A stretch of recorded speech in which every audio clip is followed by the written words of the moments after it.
Hi, I'm Angela Jones from Lakeshore Designs, and I'm happy to be another guest at Simply Sobriety today. And this week we're going to talk about Feng Shui. And this is one of my favorite topics because this is something that I have a passion about. I design in every job that I do. I do consults with design and Feng Shui separately, but in typical designs that I work on, I always think of how it will just accommodate somebody's home and make it a better place altogether. So I've put together a little PowerPoint talk, which I can upload as well. So if anybody wants to refer to it after, but I'll just run through it. And I wanted to give some easy tips and techniques for health and happiness and how this can actually change your life. And it's fun because it's contagious because once you start learning about it and you understand the simplicity of it, because what it really is, it's the Chinese art of placement. And Feng Shui, it's harmony and balance. And that's exactly what it is. And it's just as simple as, when you walk into a room and the room is dark, turning on a light, that's just a simple cure. We use cures because they remedy a problem anywhere in the home. And that's what we call them. So when we're fixing something in the Feng Shui world, we call it cures. So as I talk today, that's what we'll be referring to. So let's just say at your desk and you're at your office, whether it's at home or at work, and if your back is to people, you might feel uncomfortable. So we want to put a cure in for that. A simple repositioning of where the desk goes makes you feel more comfortable. And having that turn so that you can greet people into the room gives you more confidence. So there's just little simple things that can happen you could do them all this weekend if you wanted as you just go through. So as I've uploaded, you can catch the tips that you need. And at any point, if anybody wants to book a consult or something, I would love to help you because it is fun once you get going. Because what your home says about you and how you can change your life, making some simple changes can really impact your health and your happiness and wealth and even luck. So problem areas in the home. The best way to do it is just naturally walk around your home. What are the traffic patterns in the home? Do you feel like you're bumping into things? Do you feel like you always have to go around something and that becomes an obstacle? The way the furniture is positioned, how you eliminate clutter, getting rid of clutter in your living room, in your workplaces, in your bathrooms, under counters, all those things can cause blockages, which then can attract different things into your life. Or if colors, things that you can do with color, that can enhance your luck as well and your health. Just simple things, even down to your wardrobe, clothes that you wear. So when cures are in place, it's also about the intention that you set. So if I'm going to work with somebody and I want to say, okay, we're going to work on your bedroom and we're going to put a cure in place, I would talk to that person and say, what is the intent that you want to have in life? Because that is what drives this cure to take place. So it's the power of intention behind it. And it's almost like you're willing the change to take place, and it'll also take change in your life as well. So it's like setting a goal and setting your intention in health, love, money, and luck. So it's a great mental aid that coincides with your willpower. And then you have Feng Shui, meaning wind and water, which is like movement and circulation. And that all directs how things come to you. So you might have heard the word qi. I know I've heard that many times. And once I learned about Feng Shui, it all makes sense. And that's the energy in the room. And there's many times I'll say to my friends, if they're stuck or frustrated, I'll say, you know what, just change 20 things in your room, either at your office, at the store, in your home, your garage. Just change things up. And what it does is it gets the qi moving because it's a flow of energy. And qi is in everything. It's in your earth, it's in your atmosphere, it's in your home, it's in our bodies, it's all what relates to our finances because it's all energy that comes in. It's like plumbing with your pipes, right? If there's a kink in the pipe or a leak in the pipe, it stops the flow of water. So this can also happen in your body and in your mind. So you want to clear these blockages so that you can let the energy flow again.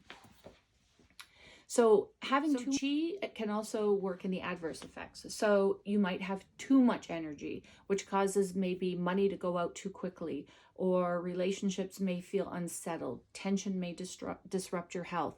So you want to look around to your home and your workplace, and can you get around easily? Is it comfortable? Does it'll feel good. If you feel tension or you feel disrupted, then that's probably a reflection of what's actually going on in your life. And if you continually walk around awkward furniture placements, obstructions, clutter, then there's a good indication that the chi will have a hard time getting around too. So once you clean that up, it will help clean other things. And then there's yin and yang, which is, the circle with the black and the white, which is also known as complementary forces of masculine and feminine.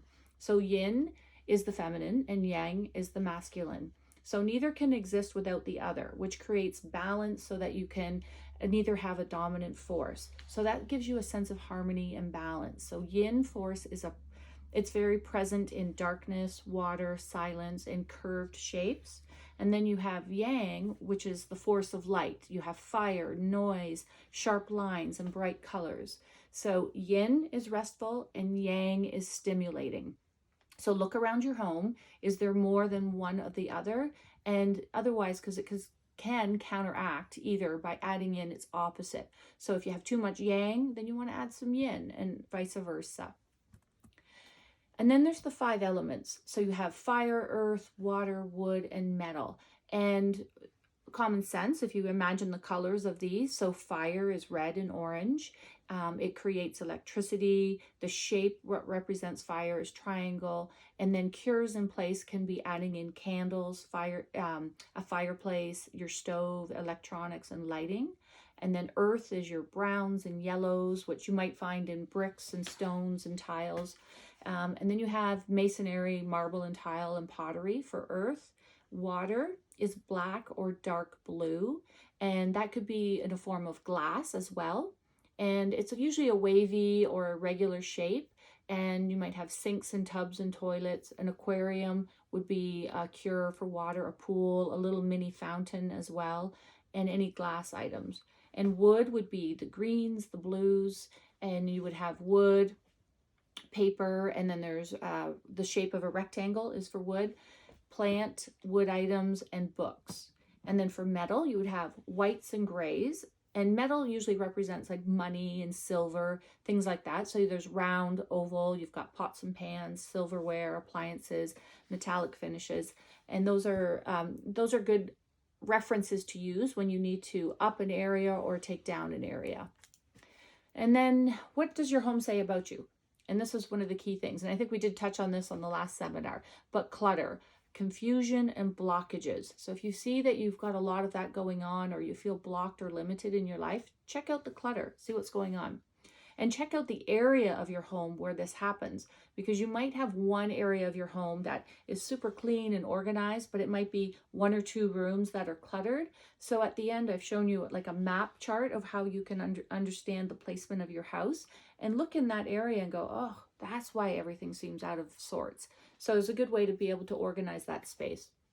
If you have broken furniture, can mean broken dreams, it can mean injuries, it could mean a break in communication.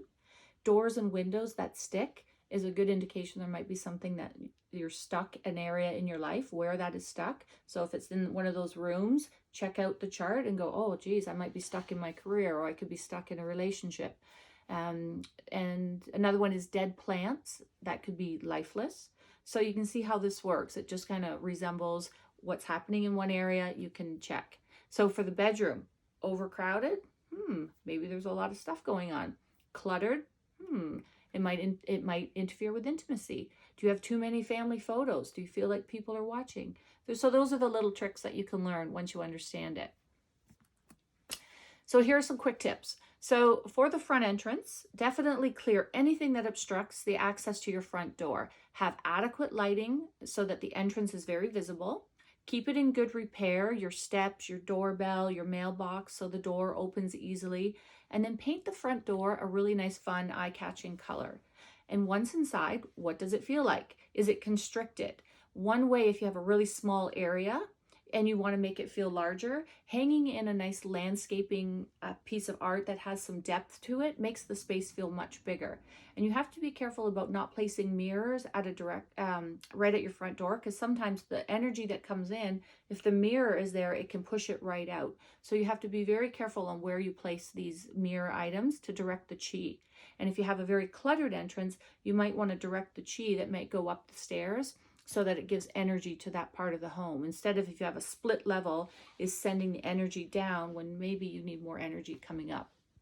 So in the living room, you can set furniture in a very welcoming position. If you are in a living room and everybody has your back to the room and you don't know who's coming in, it can be sometimes very uncomfortable. So you want to try and set the room where it's in a welcoming position so you can receive the people into the room. And you don't want to block any entrances or doorways.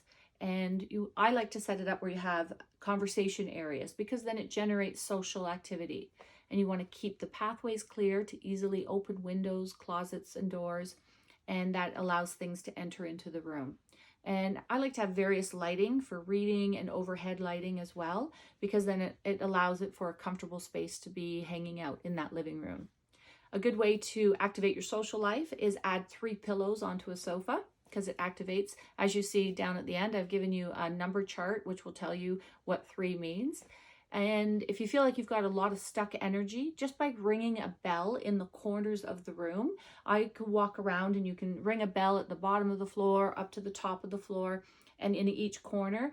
And in your intention, you want to chase away any bad vibes. So it's a good way just to shake things up a little bit and then bring in new life and put your intention what you want to come into the room. So for a kitchen, you want to be connected. This is connected to prosperity. So you want it to be clean, efficient, works properly, and it suggests you are comfortable with money matters. If you have a very disorganized, dirty, or poorly organized, initiates more confusion, difficulties, conflicts with money, broken things, and can produce limitations. An attractive, well-operating kitchen will attract wealth. Good lighting is great for that as well. Use your stove regularly to generate wealth, and clean your kitchen to prevent health risks and financial decay. And if you add in a live plant for growth in the windowsill, and it helps increase prosperity. And if you can place a crystal into the windowsill as well, it will give you reflection and add the pyramid look where the lights go all over, and it boosts very much money potential, which is great. And before you eat, you can ring a bell, and it chases away unwanted energies. So you remember the old days, people used to ring a bell, dinner's ready. Well, it actually can chase away unwanted energies. So your dining room. This is really a nice one too, because you may not have a big dining room. Maybe you have an island with a smaller kitchen. Just relate this to where you eat typically at the table. So you want it to be a clean and peaceful space to aid in your digestion. A round table promotes togetherness and cooperation. Rectangle is movement and growth because it is the long. And you don't want to eat while you're on the run, and always, if you feel like that, you're always in a run position, you got to get going, or you're always running behind, that's going to kind of tell your body how you're going to digest your food and things going on. So take the time to eat and enjoy the time that you're there. So avoid arguments during meals, because that can upset digestion. So you don't want no TV, phones, and just focus on interacting. Clear away any clutter and fix broken furniture. That could lead to broken friendships or business colleagues. And the bedroom, so this is great. A nice, comfortable, attractive bedroom. It promotes happy living life, and clutter, confusion to discord in a relationship. That's definitely what will cause if it's in disarray. Any stuck drawers, kind of makes you wonder what it relates to. So bedroom and health, rest to rejuvenate. So avoid TVs, phones, and things like that. You want to position your bed where you have a clear view. You want to have various lighting, hang pictures in pairs, because that means couples. Avoid things in threes in the bedroom. And to bring romance, you can burn 2 red candles and have calm scents like vanilla, lavender, which will help you relax. And in your bathroom, you have bathrooms and plumbing, the elimination system, right? What's going out of your home? That's the chi. Can this all be flushed down the drain? So you want to think, is money getting flushed down? Is there leaks? Is there plumbing issues? look at your areas in your life to see what's happening. So close the toilet lids, shut the drains, and then close the shower curtains, and keep your bathroom clean, especially your mirrors, because it reflects what you are. Your home office, this is great. I like to always kind of clean my desk, and I place things in my desk in an organized way. I put coins in my wealth area, and I have nice clear lighting. I have lots of light in there. I surround myself with things that I like. I eliminate the clutter, and I activate my wealth area, and I put a red ribbon under my phone. So there's different things that you can do there to activate money and wealth that come to you. Display your trophies and awards, because that promotes success as well. And also dress for success. If you're going to work, why not dress for success? And if you're stuck and you need to stir things up, there's so many great things you can do. Just by changing 20 things in your room, taking the furniture out, cleaning it, spring cleaning it, putting it back together, rearranging it. You can, there's all sorts of things you can do. You can ring bells, you can do smudging. So there's a lot of areas that you can do just to regenerate the chi. And if you're feeling that there's too much energy, then maybe place a larger item just to kind of calm the space so it blocks a little bit of the energy leaving the room. So just as much as you want to activate, you can always deactivate as well.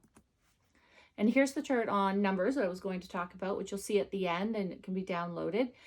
Each number has a mystical and unique energy vibration. So I'll go through it quickly. So 0 is unity, wholeness, and harmony. You've got 1 is beginnings, and it's the individual. 2 is your pairs, which is complementing. 3 is growth. So you might want to place 3 items to get growth in a certain area, and that's how you would activate it. 4 is stability.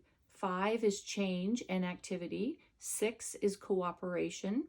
7 is withdrawal and introspect. 8 is money and business, and 9 is fulfillment. So sometimes by putting in 8 money coins and I wrap them in a ribbon under my phone, that will activate business. So there's cures that can happen that way by adding in the colors and also the numbers.